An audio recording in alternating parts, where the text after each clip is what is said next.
everybody, Jacqueline Bear here. So while I love in plein air painting, and if you've followed my channel for a while, you also know that I love painting in the comfort of my studio. And having great reference photos is a huge part in how I paint in my studio. So today I'm going to walk you through my top tips of how to take reference photos, as well as do a painting from a recent photo I took of maroon bells here in Colorado. This photo is from my brand new reference photos collection, Mountains and Wildflowers, that is available on my website. I'm so excited.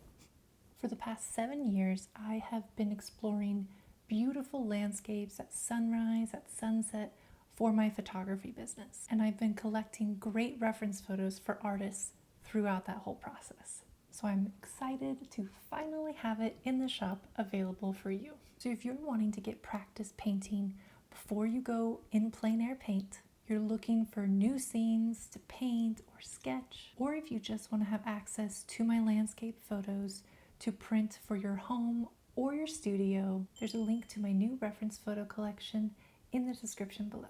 So now we're going to dive into my painting. So I'm going to be using this Legion artist panel. It has like this aluminum on the back, so it's pretty lightweight, and I have cold press paper on it, so it has a little bit of texture. So I'm really excited to do my painting of maroon bells here in this fun little square format. So let's dive into the painting.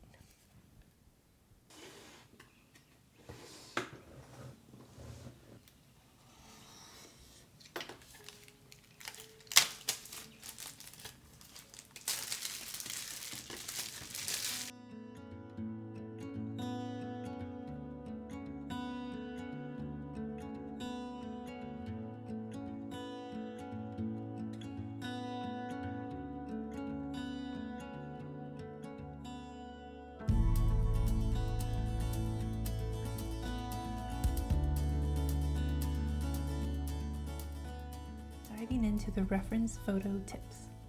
The closer to sunrise or sunset, the softer the lighting will be. Usually this creates a more dramatic landscape with more depth, colors, and shadows.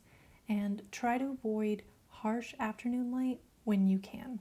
Not that you can't do an afternoon photo, I just suggest sunrise or sunset for that nice soft lighting.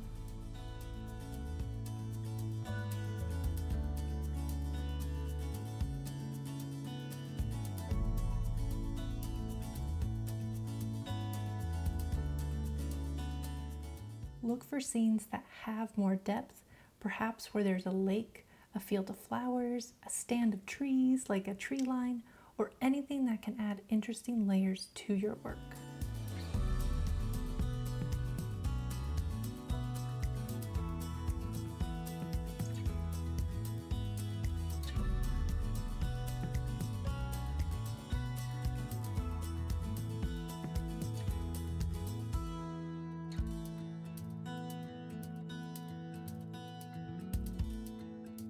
Explore the area.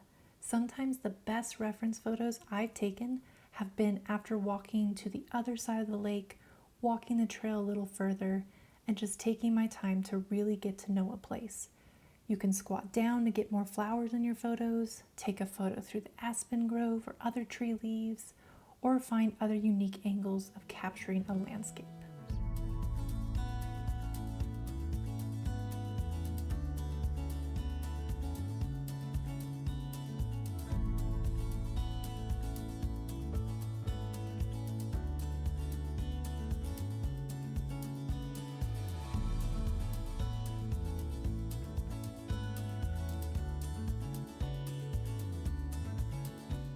Also think about the rule of thirds.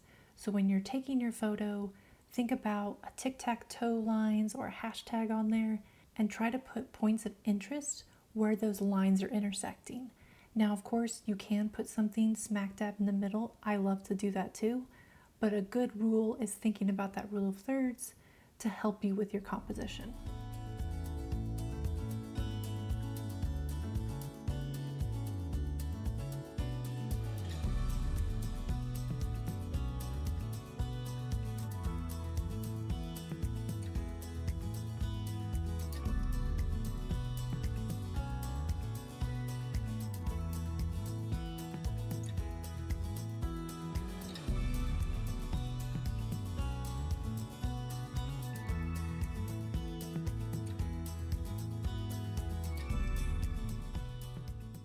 try to compose your photos as close to how you want to paint them in the studio, but don't be afraid to crop your reference photos or even turn them black and white to focus on the values. And be sure to not add filters or to over edit your photos.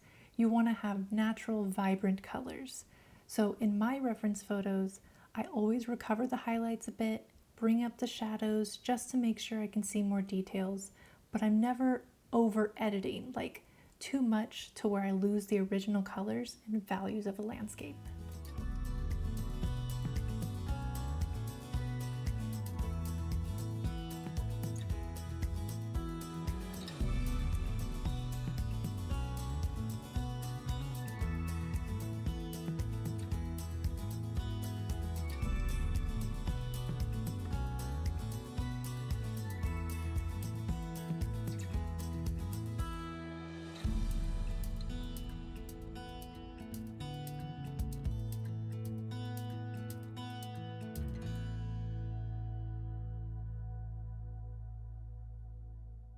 Take photos with your standard phone lens, not wide or zoomed, or on a DSLR using a 35mm lens, because 35mm is equivalent of what the natural eye sees.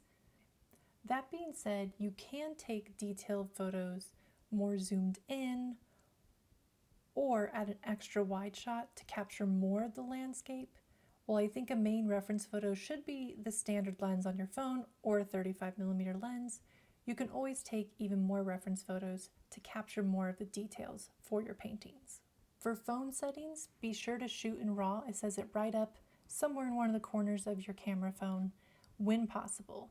So this will be the highest quality photo and allow you more flexibility when editing, i.e. bringing up shadows to see more of the details, or if it's too bright, you need to darken it a little bit. And be sure to go into your camera settings to see all the different toggles, all the different types that you can do of like recording your video, or if you want to have the grid or a level to help you level your photos to get those horizon lines nice and straight. So be sure to go into your camera settings so that you can see all the different options of what you can do with your camera. It's all done. Oh, I'm very, very happy about this one. Perfect. That was so fun to paint. I hope you enjoyed today's video, and if you would like to get your hands on 100 photos of mountains, wildflowers to reference in your own artwork, go ahead and check that link in the description below. And other than that, I will see you all next time. Cheers.